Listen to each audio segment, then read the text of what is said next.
Je pense, malgré l'ancienneté de ces migrations, le Luxembourg n'a pas encore compris qu'il est un terrain ou une terre d'immigration et qu'il doit adapter certaines structures à la présence d'étrangers. Je parle essentiellement du domaine du logement, mais surtout aussi du domaine scolaire.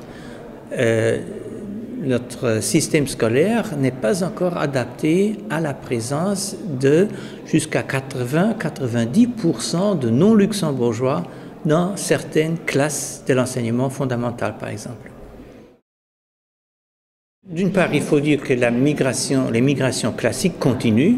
Il ne faut pas croire qu'il n'y ait plus de Portugais, par exemple, qui arrivent. Si, il y en a toujours, ou qui font venir le reste de leur famille pour s'installer de façon plus durable à Luxembourg. Ça existe toujours.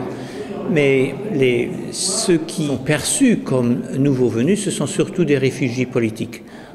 Réfugiés politiques qui sont venus depuis le milieu des années 90 de l'ancienne Yougoslavie, mais qui viennent également de certains pays africains comme le Nigeria et qui effectivement ont changé l'image du migrant à Luxembourg.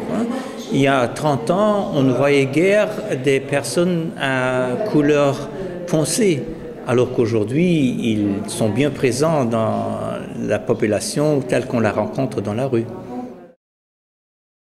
Ce que je peux vous dire, c'est qu'il n'y a jamais eu autant de personnes qui parlent luxembourgeois qu'aujourd'hui. Malgré les cris de Cassandre de certaines associations nationalistes qui font comme si la langue luxembourgeoise était en train de disparaître, eh bien, ceux qui savent parler le luxembourgeois sont plus nombreux que jamais. Et il y a des cours de luxembourgeois dans les régions limitrophes, en France aussi bien qu'en Belgique ou en Allemagne, qui sont très bien suivis par des frontaliers qui viennent tous les jours travailler au Luxembourg et qui doivent se faire comprendre par une clientèle luxembourgeoise.